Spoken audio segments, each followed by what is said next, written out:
feminist right now, it's a nationalist feminist. No, I call myself a I'm so sorry. I call myself a factarian And a who truth does bringer. not believe in any ism.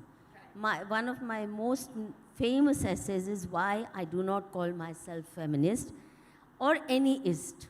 So no ist will do. Right. But Ghazala, I think you'll be quite happy to be called anything. Great. In this session, I want to do something a little different. I want to ask each of you to make an opening statement, and then we'll get into the conversation so that we know exactly who believes in what and who stands for what. Madhu, would you like to go first? Since Madhu has been editing, I think, the longest running magazine, since 1978, which is quite remarkable. Doesn't matter. Yeah, that's everyone's digital now. Sorry? Okay, so Ghazala, would you like to go first? Whatever, it's fine. Sure, Ghazala, maybe you, yeah. Okay. Sure, you can. You can. Let Ghazala speak and then you can go next, yeah. Okay. So, just to get over the formality, thank you so much for inviting me here, and I'm very, very pleased to be talking on the subject which of late has become very important and close to my heart. You have fashioned this discussion as a debate, and I think there should not be any debate on the subject. It should be very obvious what the right position on the subject is. From my perspective, I look at it in two ways. One way is the constitutional way, and that is India being a secular country, no organization, no institution should be condoned, or no institution should tell anybody not to flaunt their religious identity in public. It is everybody's right. The Constitution guarantees that right. The other part which I feel is it devolves on the state, on the government. And there I call upon the generosity and kindness of the government. We know all statistics show that Muslim women are amongst the least powerful members of the community. School dropout rate is the highest. There's very little number in the workforce. And one of the reasons for this, apart from the religious factors and the conservatism, one of the reasons for this is that they are not allowed to venture out by their parents, especially their fathers, without a hijab. So that's a separate issue, the patriarchy and how the mullahs and the ulamas have been manipulating the community in forcing certain diktats on women. I'm happy to talk about that subsequently. So that is an established fact that is the nature of the community, not just in India, but worldwide. We see what is happening in Iran. So there is an imposition on women that they have to be look a certain kind before they step out of their homes. Given this, the state can show a little magnanimity, can do a little bit of hand-holding in ensuring that this factor doesn't stop them from accessing education or accessing the workforce. So from my perspective, there are these two broad areas in which we should view the whole hijab debate in India. Thank you. Wonderful. Madhu? Sure.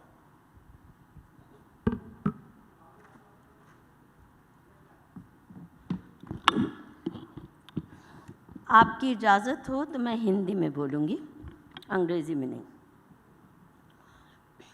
मुझे आज तक समझ नहीं आया कि मुस्लिम महिलाएं हिजाब पहने या ना पहने, निकाब ओढ़ें या न ओढ़ें, इन मज़हबी मसलों पर भारत की सेक्युलर अदालतें सालों साल अपना कीमती समय क्यों बर्बाद करती हैं, और भारत की सेक्युलर सरकार मुस्लिम औरतों को इस्लाम के तौर तरीक़ों से आज़ादी दिलवाने के लिए क्यों इतनी बेचैन है। मुस्लिम औरतों से तो पुलिस और आर्मी तक भयभीत रहती है, ऐसी गज़ब की पत्थरबाजी करती हैं कि फ़ौजी अफसर भी इनके आगे हथियार टेक देते हैं। ऐसी सशक्त और लड़ाकू औरतों को मोदी सरकार या किसी अन्य पार्टी की सिंपैथी या मदद की कोई आवश्यकता नहीं है। वो अपने हकों की लड़ाई खुद लड़ सकते। दूसरी ओर ये बात भी मेरे हलक से नहीं उतरती कि इस्लामी संगठन और नेता एक तरफ तो खुल के ऐलान करते रहते हैं कि उनके लिए शरिया सर्वोपरि है। देश का संविधान या कानून भले ही उन पर कितनी भी नियामतें बख्श दे, वे केवल शरिया को ही अहम दर्जा देंगे। तो ये साहिबान शरिया लागू करवाने सेक्युलर कोर्ट्स में क्यों जाते हैं? वहाँ पर बैठे मैकॉले पुत्र और काफिर जज तो इस्लाम के स्कॉलर हैं नहीं, मुल्ला मौलवी वाला इल्म रखते नहीं। ऐसे काफिरों से मुस्लिम लीडर इस्लामिक पर्सनल लॉ की सर्टिफिकेशन क्यों मांगते हैं? सेक्युलर अदालतों के काफिर जज इस बात का सही फैसला कैसे कर सकते हैं कि हिजाब, बुर्का, निकाब, ट्रिपल तलाक, हलाला इत्यादि इस्लाम की इसेंशियल प्रैक्टिसेस हैं कि नहीं? क्या इसलिए सेक्युलर कोर्ट्स को हॉस्टेजेस बनाया जाता है क्योंकि इस्लामी मुल्ला मौलवी या all India Muslim personal law board भी इतने दशकों में ये तय नहीं कर पाए कि मुस्लिम पर्सनल लॉ है क्या भला? इस फरेब का एक ही इलाज है कि सरकार कानूनन मुस्लिम पर्सनल लॉ बोर्ड को बाध्य करे कि 1 महीने के अंदर मुस्लिम पर्सनल लॉ की सर्टिफाइड कॉपी एक डेडिकेटेड वेबसाइट पर पोस्ट कर दी जाए ताकि इस मुद्दे पर देश में स्पष्टता आए। एक तो पता नहीं मुस्लिम पर्सनल लॉ है क्या, और दूसरा उसके ऊपर आए दिन फसाद लेके कोर्टों में पहुंच जाते हैं। और अगर फिर भी स्पष्ट नहीं करते तो मतलब साफ है कि आए दिन पर्सनल लॉ की आड़ लेकर देश में फसाद का माहौल बनाए रखना है। ये तो मुझ जैसे मूर्ख हिंदू भी जान गए कि हिजाब या निकाब इसेंशियल प्रैक्टिसेस हों या ना हों, परंतु काफिरों से बेइंतहा नफ़रत करना ये ज़रूर इस्लाम की इसेंशियल प्रैक्टिस रही है। सबसे ज़्यादा इसेंशियल मैंडेट है सारी दुनिया पर इस्लाम की हुकूमत स्थापित करना, और उसके लिए हर गैर इस्लामी मुल्क के काफिरों का जबरन धर्मांतरण कर उन्हें इस्लाम कबूल करवाना। पीएफआई ने तो खुला ऐलान कर भी दिया है कि सन 2047 तक मिशन गजवा हिंद के तहत पूरे भारत के इस्लामीकरण की तैयारी हो चुकी है। ये भी इस्लाम का इसेंशियल डॉक्ट्रिन है कि जब तक काफिरों के मुल्कों में जिन्हें इस्लाम दरअल हर्ब का दर्जा देता है, जब तक वो दरअल इस्लाम न स्थापित हो जाए तब तक हर वक्त जायज़ नाजायज़ उल जलूल मुद्दों को लेकर काफिर समाज पर धावा बोलते रहो, काफिरों की सरकारों के नाक में दम करते रहो, दंगे फसाद का माहौल बनाते रहो। आज हिजाब पे फसाद, कल सीए जैसे मासूम झल्ले से कानून को लेकर फेक नैरेटिव चलाकर खून की नदियां बहाने तक की तैयारी थी। इन सारे फसादों से निपटने का एक ही तरीका है कि भारत सरकार मुस्लिम समुदाय को पीसमील शरिया मांगने पर मजबूर न करे, अपितु बाकायदा फुल शरिया लागू करने का ठोस इंतज़ाम किया जाए जो केवल मुसलमानों पर लागू होगा, काफिरों पर नहीं। उदाहरण के लिए, अब जब कह रहे हैं कि हिजाब इसेंशियल प्रैक्टिस है और हाई कोर्ट में, सुप्रीम कोर्ट में इसेंशियल प्रैक्टिस कह के उसको डिफेंड किया जा रहा है, तो मुस्लिम समुदाय की अगर शरिया पूरी तरह लागू होगा तो फिर जाहिर है इनको ये छुटका छुटका क्यों मांगते हैं, पूरा लीजिए ना शरिया। तो किसी भी महिला को, मुस्लिम महिला को हिजाब बुर्का पहने बगैर घर से निकलने की इजाज़त ना हो। ये कैसी इसेंशियल प्रैक्टिस हुई जो केवल कुछ ही मुस्लिम औरतों पर लागू होती है? शबाना आज़मी, सबा नकवी, राना यूब जो इनकी लीडरान हैं, क्या वो इस्लाम त्याग चुकी हैं जो इन पर इस्लामी इसेंशियल प्रैक्टिसेस लागू नहीं होती? जबकि ये सब हस्तियाँ फ्रीडम ऑफ चॉइस और रिलीजियस फ्रीडम का हवाला देकर हिजाब और अन्य कई उल जलूल डिमांड्स का समर्थन करती आई हैं। इन मोहतरमाओं को क्या ये नहीं मालूम कि इस्लाम में फ्रीडम ऑफ चॉइस का कोई कॉन्सेप्ट ही नहीं है। इस्लाम में एंट्री ज़्यादातर तलवार या बंदूक की नोक से या प्रलोभन देकर होती रही, और एग्ज़िट का तो कोई रास्ता ही नहीं, सिर्फ सर तन से जुदा। और जब शरिया के हुक्म तले रहना ही है और उसके लिए आए दिन लड़ाई करनी है, तो हिजाब निकाब तक बात नहीं रुक सकती। शरिया मानने वालों को काफिरों द्वारा तैयार किया पाठ्यक्रम क्यों पढ़ाया जाए? काफिरों द्वारा मान्यता प्राप्त सेक्युलर डिग्रियां मोमिनों पर क्यों थोपी जाएं? ये तो उनके ईमान को भ्रष्ट करती हैं। मोमिनों और काफिरों का एक साथ पढ़ने और साथ नौकरियां करने पर भी पाबंदी लगनी चाहिए, क्योंकि काफिरों के कल्चर से इस्लाम को सख्त नफ़रत है और ख़तरा भी। इसीलिए मैं मानती हूँ AMU, जामिया जैसी मुस्लिम संस्थाओं से भी हिंदुओं को बाहर निकाला जाए और इन्हें पूरी तरह शरिया कंप्लायंट बनाइए। मोमिनों के लिए बिल्कुल अलग शरिया अप्रूव्ड स्कूल्स, कॉलेजेस होने चाहिए। ये हिजाब में ही सारा शरिया आ जाता है।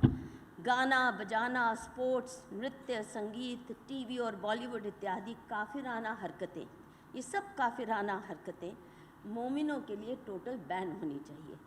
इस सेपरेशन से मोमिन तो भ्रष्ट होने से बचेंगे ही, परंतु हिंदू परिवारों के बच्चे भी सुरक्षित हो जाएंगे। हिंदू लड़कियां मोमिनों के साथ घुलने मिलने की वजह से निरंतर चल रहे वूम जिहाद की शिकार होने से बचेंगी, और हिंदू लड़के मुस्लिम लड़की से किसी हिंदू लड़के का इश्क करने, मोहब्बत या शादी करने का अंजाम उससे बचेंगे, क्योंकि उसका अंजाम एक ही है कि अगर कोई हिंदू लड़का मुस्लिम लड़की से शादी कर लेता है, प्यार हो जाता है, तो एक ही उसकी सज़ा है इस्लाम में, गला रेत के हत्या, और वो भी बेरहमी से टॉर्चर के बाद।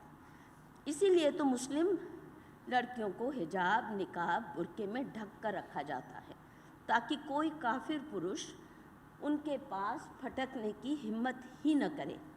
यही मुख्य दलील, ये मैं नहीं कह रही हूँ, यही मुख्य दलील हिजाब का पक्ष रखने वाले मोमिन वकील ने अदालत में दी है। और मेरा मानना है हिंदुओं को इशारा समझना चाहिए। मुस्लिम लड़कियों का हिजाब, बुर्के व निकाब में रहना हिंदू समाज की सुरक्षा के लिए भी बहुत ज़रूरी हो गया है। धन्यवाद।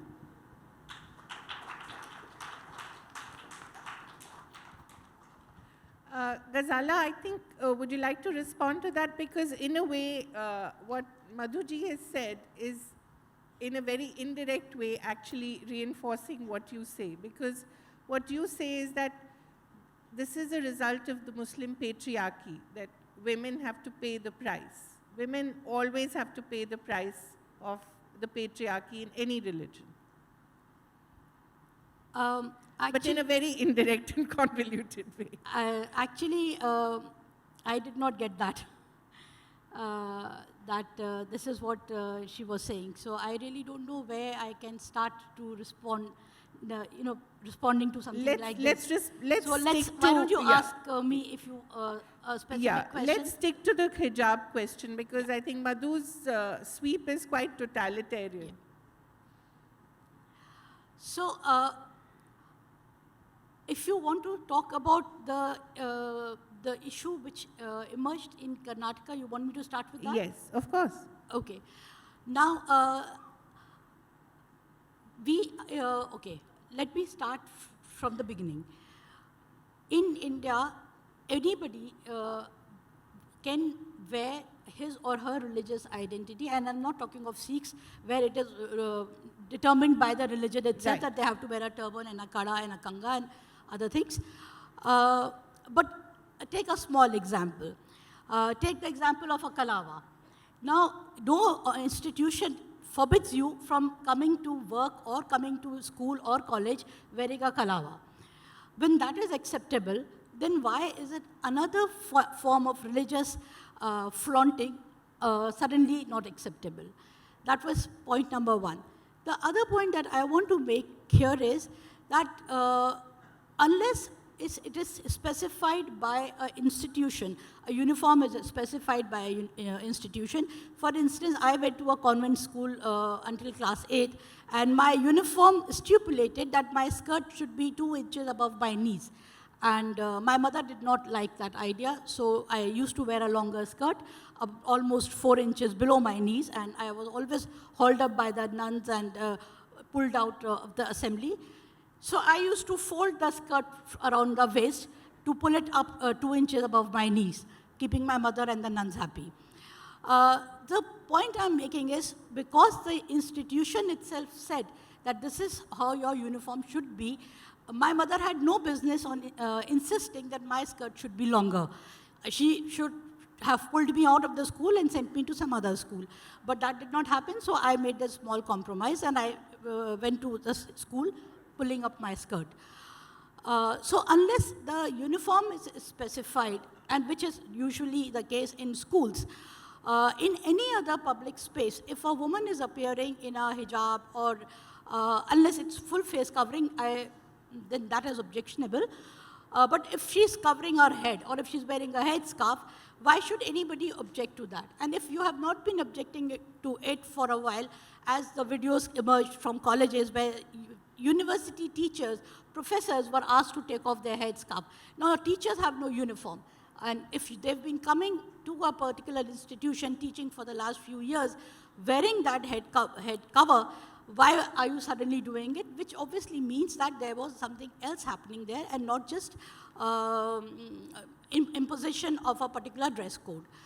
Something else was not just happening on the side of the state, something else was happening on the side of the Muslim women who were protesting, and I have written about this, that this organization, the Campus Front of India, they were trying to meddle in the students' politics of that particular region, countering ABVP, and that is how they politicized the issue. They backed up the girls on the wrong issue, and basically they were firing from the shoulders of the weakest among their own community, which was completely disgusting. But having said that, I feel that no organization or no institution should be telling any woman, it's not just Muslim women, any woman, what they should wear. And I think that is what your subject is, that who decides who wears what. I think women should have the agency and, to decide what they want to wear, as long as it's within the boundaries of decency stipulated by that particular organization, institution, or society. So beyond that, I don't think anybody should have a right or a position to say anything. Now, as far as talking of hijab being an essential practice of Islam, and the court case which says that it is an essential practice of Islam, incidentally, that lawyer is not a Muslim who has made this case, but the main lawyer is not a Muslim. The guy who has framed the petition is not a Muslim. And as far as I know, he was advised not to bring in this clause, because hijab is not an essential practice of Islam. Islam, in fact, lays down no uniform on anybody. There is no particular appearance for any Muslim man or a woman stipulated in Islam. You can wear anything. The focus is on modesty and aankh ki sharam. If you should lower your eyes. That the focus is on that. So that is the reason you find Muslim men and women wearing all kinds of clothes within the boundaries of decency. I don't know what else to say, unless you ask me something. No, let Madhu respond to this, and then we'll take that forward. Madhu, what do you think? Because what you're advocating is a completely separate entity for Muslims, which is, I mean, we're in independent India, 75 years have passed. Let's not flaunt that, because why not? Isn't that something we should be proud of, our diversity? I'm not one bit proud of the India I'm living in today. What upsets you? As a child, I really was starry-eyed. I'm post-independence generation, and I'm appalled at the way things are sliding down, and we are actually heading towards many more breakups of India. The atmosphere that created Pakistan, अभी खुल के कहते हैं भारत तेरे टुकड़े होंगे इंशाल्लाह इंशाल्लाह।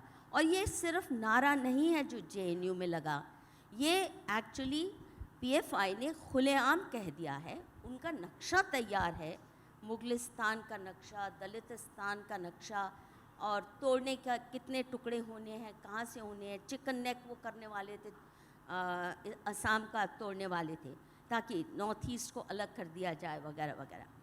और ये सही डेंजर्स हैं।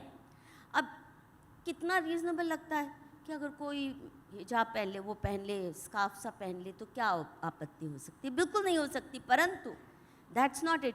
आज हिजाब है, कल बुर्का है, परसों निकाब है, वो भी मैं कहूँ कोई बात नहीं, जो मर्ज़ी पहनो, ना भी पहनो, आप अपने को छुपा के रखना चाहते हो, but then don't force me to deal with you. Don't expect that I will employ you if you think your face is not even worth looking at, that I can't even have facial recognition with you, then obviously you will not be taken seriously. But that apart, the main point that I'm trying to make is this.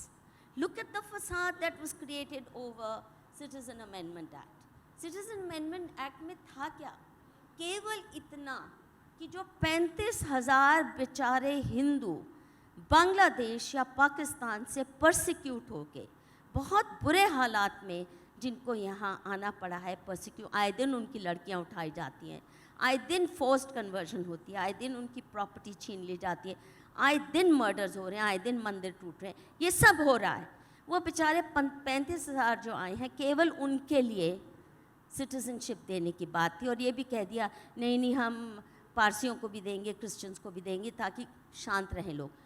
उसके ऊपर खून की नदियाँ बहाने वाला इतना बड़ा agitation कर दिया, सारे देश को पैरालाइज करने का। क्या था उसमें? कहते हैं मुसलमानों को भी आने दो, फिर सारा पाकिस्तान यहीं आ जाए ना। ये कोई बात थी? It was so unfair to even oppose it. In fact, असली डिमांड होनी चाहिए थी कि सिटीजन अमेंडमेंट एक्ट के तहत, क्योंकि हिंदुओं के लिए केवल एक भारत ही है जहाँ वो आ सकते हैं, जहाँ भी परसिक्यूट हो रहे हैं, पाकिस्तान में, बांग्लादेश में, जहाँ पे भी, अब तो बंगाल में भी होना शुरू हो गया, केरला में भी ऐसे डिस्ट्रिक्ट्स हैं जहाँ से भाग रहे हैं, वहाँ से वो आ सकें भारत के अंदर, और ये ना हो कि उनके पास कोई जगह नहीं है। इसके लिए फसाद कि ये तो कॉन्स्टिट्यूशनल इक्वालिटी के खिलाफ जाता है। So what I am saying is these are fake issues. हिजाब is a fake issue and so was anti-CI and every single issue that is raised, including triple talaq. कभी कहेंगे आप कह रही हैं कोई मैंडेटरी नहीं है ड्रेस कोड, तो फिर इतना फसाद क्यों है? But Madhu ji, that is the point. The point is that you may think that these are fake narratives, but they have real impact. Oh no, they don't. These same girls were found in flaunting jeans in cafeterias. There are videos of them. But the point is that they do get deprived of education in multicultural and multi-ethnic communities. But they don't want multiculturalism. Multiculturalism में आप दूसरों को काफिर समझ के वाजिब कत्ल नहीं समझ सकते. The whole doctrine is that I, as a kafir, I am wajib qatl, that I have to be decimated. That is mission Ghazwa Hind. और ये इनका डॉक्ट्रिन सिर्फ पाकिस्तान से नहीं आ रहा, ये ग्लोबल है. ये जो इनकी बड़ी बड़ी इस्लामिक स्कॉलर्स वाली देवबंद वगैरह, उनकी पूरी तैयारी है कि ग्लोबल पावर इस्लाम को बननी है. हर, and that's the Islamic mandate, कि दुनिया का हर हिस्से में इस्लाम इस्टेब्लिश होना है. और इस्लाम इस्टेब्लिश का मतलब सबका धर्मांतरण करना है. सबका धर्मांतरण तो फिर कोई सब मर्जी से तो मुसलमान बनने वाले नहीं हैं, तो इसका मतलब जेनोसाइड होगी जैसी कि हुई मुगलों के दौरान. And women will have to continue to pay the price. But women, I mean, Muslim women, they have to fight their own battles. If I interfere, I am accused of all kinds of things. What about the constitution? What constitution? They don't want constitutional rights. They want personal law. Personal law is against constitution. Personal law में equality की कोई जगह ही नहीं है. आप सोचते हैं कि instant ट्रिपल तलाक और हलाला और ऐसी जैसी जो हरकतें हैं, इस्लाम जो मैंडेट समझते हैं अपना, तो वो कॉन्स्टिट्यूशनल राइट्स मिल सकते हैं उसके अंदर स्त्रियों को. If they want that, how can they have constitutional protection? And if they don't want constitutional protection, when it comes to the most brazen and nasty anti-women practices, तो अभी हिजाब को लेके इनको चाहिए प्रोटेक्शन कि कॉन्स्टिट्यूशन कहता है. जब कॉन्स्टिट्यूशन को आप मानते ही नहीं, इस्लाम का ये हुक्म है और ये सब इनके लीडर कहते हैं. कॉन्स्टिट्यूशन ऐसी तैसी, हमारे लिए इस्लाम और शरिया ऊपर है. Ghazala, may I ask you to शरिया respond ऊपर to है, that? Constitution does not matter. You know, I Then- actually didn't realize that the subject here would be Islam and Yes. propaganda against Islam. I will like to take 2 minutes, and Please. I'm sorry plugging my book. But it must be read by everyone. I can my replug book, it. for you. and the reason why it has been given 2 awards last year. It won 2 awards, and now it is long-listed for the 3rd one, Kamla Devi Chattopadhyay Award. I am plugging my book primarily because one of the reasons why I chose to write the book, though my background is in defense journalism, I'm a defense journalist, I edit a magazine on defense, national security and defense. Islam has been my religion, but not my subject. But I chose to write this primarily because of the mind-blowing propaganda which happens, and I had never imagined that I would be sitting and listening to it right in live. Quoting your leaders. Look, no, Please. Now, can I just Yeah. talk? Now, first thing first, if Islam had been spread across the world by the power of sword and sword alone, then the entire country would have been Muslim by now. There was almost a 10-century long Muslim rule in India, though none of the leaders ruled by Islam. I spent the day today going around the city, and beautiful temples all over. I asked the person who was showing me around that the rulers, the kings who built these temples, where are their palaces, where are their forts? So he said, no, but there are no forts and palaces here.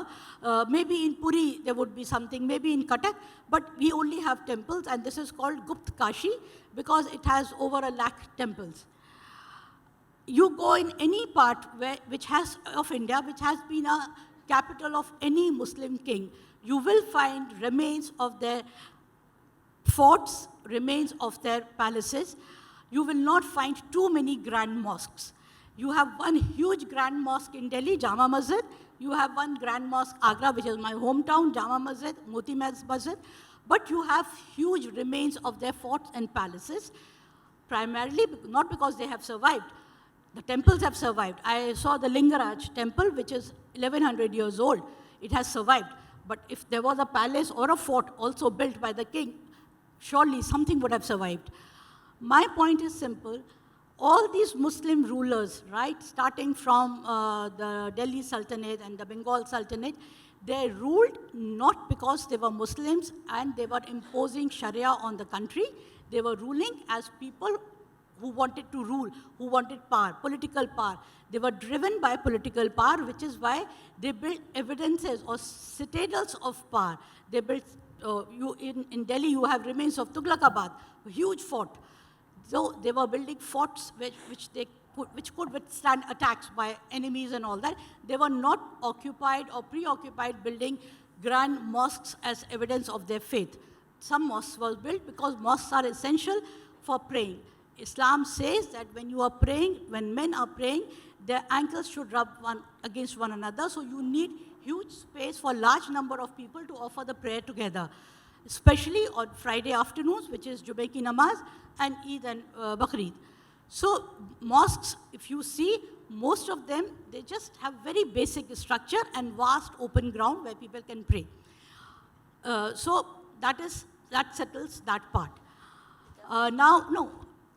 Yeah, I I think did not she can interrupt. speak. Yeah. The other thing is, Sharia does not impinge upon the social life of any citizen of the country except the Muslims. The people who should object to Sharia or people who should have problems with Sharia or who benefit from Sharia are Muslims. Nobody else gets affected. So why should anybody else be bothered? If a man is divorcing his wife or marrying 4 times and ill-treating all of them or throwing them out, it's a Muslim man and a Muslim woman who's suffering. Why should anybody else be bothered? Sharia doesn't come into your in your criminal code. If a Muslim man kills somebody, he faces the law as any other person faces the law. If a Muslim woman kicks somebody, she faces the law just as any other woman in the country would face. So it's in the personal space. I'm not defending Sharia. And in any case, Sharia is basically in India, there is no law called Sharia. What you have is a Muslim personal law, which is derivative of Sharia. Now, there is no such thing as halala, which is constantly thrown around. There is no such thing as triple talaq in Sharia or in Islamic law. Halala is a very imaginative and ingenious Indian jugaad. And it is exclusive only to the Indian subcontinent. No other country in the world, not even Saudi Arabia, which is the god of Sunni Islam, practices that. Because it has nothing to do with Islam or the religion or the Quran or the Sharia. Similarly, triple talaq, there are 4 schools of Islamic jurisprudence. Only one school which is practiced in India, certain ulamas within that school have said triple talaq is valid. The Quran makes no mention of triple talaq. And in India also, a lot of surveys that have happened, I have quoted in my book, the percentage of Muslim women who get divorced as a consequence of triple talaq is less than 2%. The rest are divorced following the prescribed method of there being a gap of each menstrual cycle between the pronouncement of talaq, which makes it 3 months, sometimes a little more than 3 months. So that is the proper way of doing the talaq, and that is what most people follow. The third part that I just want to address is that Bharat Tere Tukde Honge, these slogans, no evidence has been found. Delhi police has actually produced no evidence that the video which they were showing as whether these slogans were raised, there is no evidence. It's all propaganda. That is one part. The other thing is PFI. PFI is, I have no idea, and honestly speaking, except for Hindu right-wing people, I have not heard anybody or any Muslim talk about PFI. I had no clue until it was banned that there was an organization called PFI which was threatening the unity of India and which was going to create a Dalistan and then which was going to create a Mughalistan. I had no clue. I had never come across anybody, any organization called PFI. As far as Ghazwa-e-Hind is concerned, I want to narrate an anecdote. And this is from 2010. I was in Mao. I was visiting the various army institutions for a cover story that I was writing for my magazine. In the evening, one of the officers who was an instructor at one of the institutions, he invited me and my colleagues to his house for dinner. In the course of dinner, he came and he sat next to me, and he said, you know, in the daytime, you were talking about the biggest threat to India. You know what the biggest threat to India is and what we are worried about? I said, what is it? He said, that's Ghazwa-e-Hind. I said, what is that? He said, Google it. The internet is full of it. I said, okay. So I came back. I forgot about it. Because in my entire life, being a Muslim, a practicing Muslim, I had never heard of Ghazwa-e-Hind. I was not even aware that one Ghazwa-e-Hind is happening, and I'm so unprepared. I mean, I'm going to rule this country, and I'm so unprepared for that. So sorry about that. But subsequently, few years later, I was talking to a recently retired Home Secretary, and suddenly the word Ghazwa-e-Hind came to me, and I asked him, I said, when you were the Home Secretary, did you ever come across a term called Ghazwa-e-Hind? Did this ever come up in any meetings that this is India's biggest threat? He drew a complete blank. He said, I had no idea. What does it mean? I said, I don't know what it means. Then I Googled it, and I came up with a lot of material on Ghazwa-e-Hind, and this officer was right. The internet was full of it. Huge conspiracy theories. The army of the believers is going to march and defeat the Kafirs and rule over India, and then the army from the west will join in, the army from the east will join in, and there will be Muslim armies all over the world, and they'll come and capture India. And India will be converted into oh my God, I'm forgetting the term, from Darul Harb, it will become Darul Islam. It will become a Muslim country. So it is an internet trope. Then because I was interested in the subject, suddenly I did little more research all on Google, and I came across Hussein Haqqani's paper, which he had written for one of the US institutes, again on Ghazwa-e-Hind, and he cited a lot of jihadi sources from Al-Qaeda, also saying, oh, we have to start Ghazwa-e-Hind.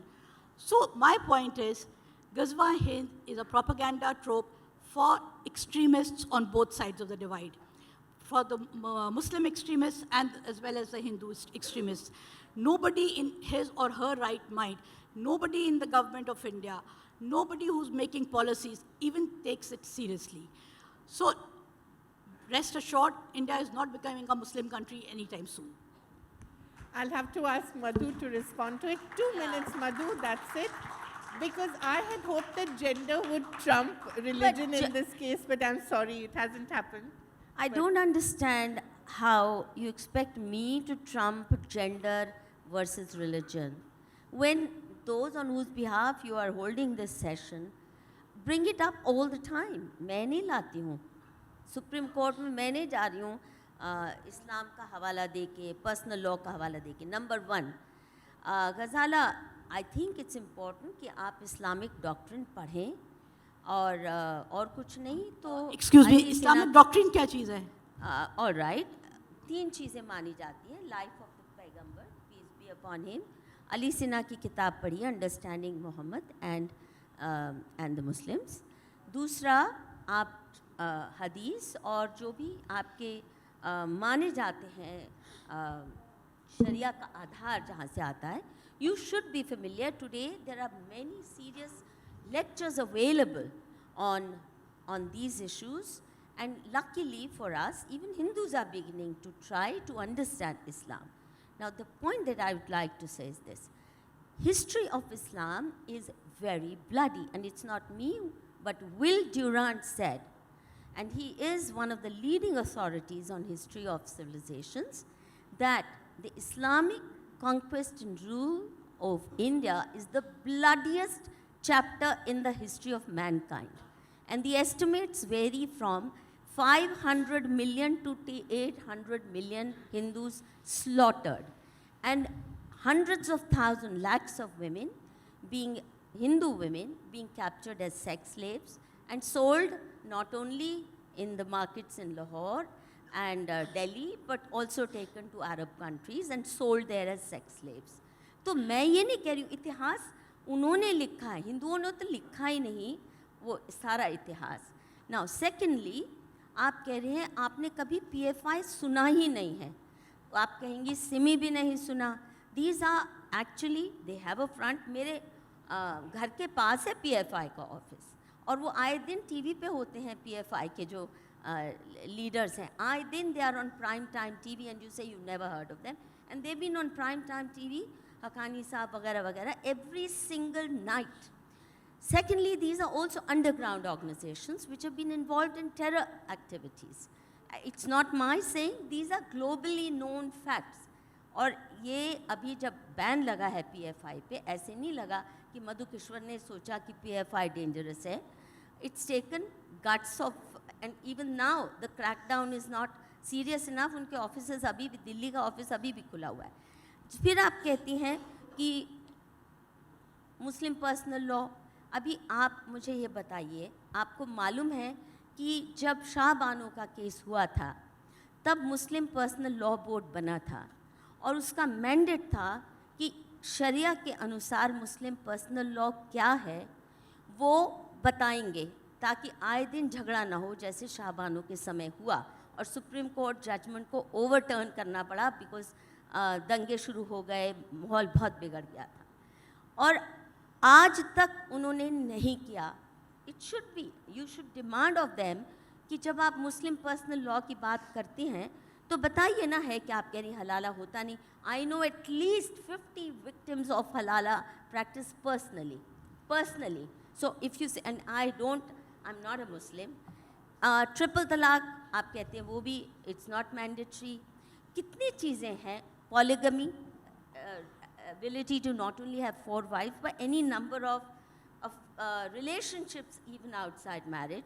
ये सब अगर नहीं आपने सुने तो please सुनिए, देवबंद को उसका लिटरेचर पढ़िए. अभी कुछ ही दिन पहले मैंने ओपन लेटर लिखी थी देवबंद का लिटरेचर साइट करते हुए कि जिस तरह की ये बातें पढ़ा रहे हैं, जिस तरह जामिया और AMU का सिलेबस भी गज़वा हिंद की सीख पढ़ा रहा है, बड़े बड़े स्कॉलर्स रहे हैं.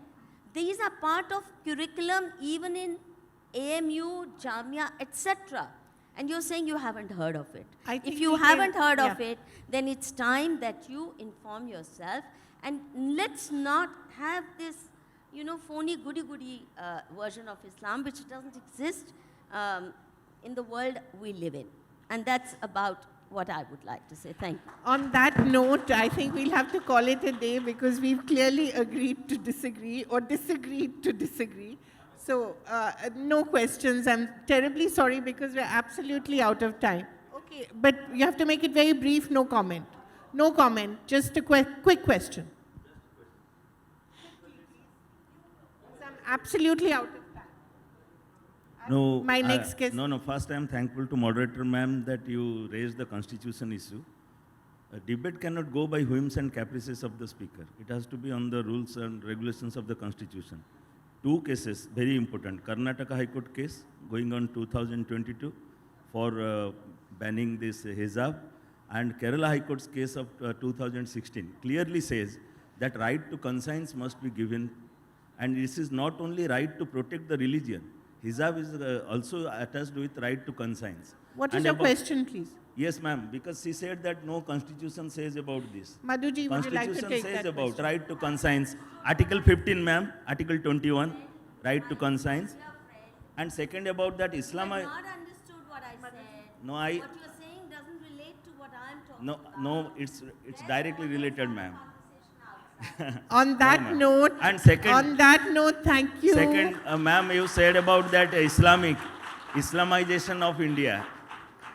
Quran doesn't say, I am a Hindu, but I have read also Quran. Quran says if injustice is being done on any individual, you please raise a revolution against it. They don't say that you make the whole world Islam. Yeah, okay. Thank you. Thank you very much. I think you've made your point. Madhuji has made her point. So has Ghazala. Questions you raise at the end, which require a whole session, and you're really, I'm sorry, taking it on a track which requires half a day at least, because your interpretation of the Constitution and Islam nowhere stand the test of that.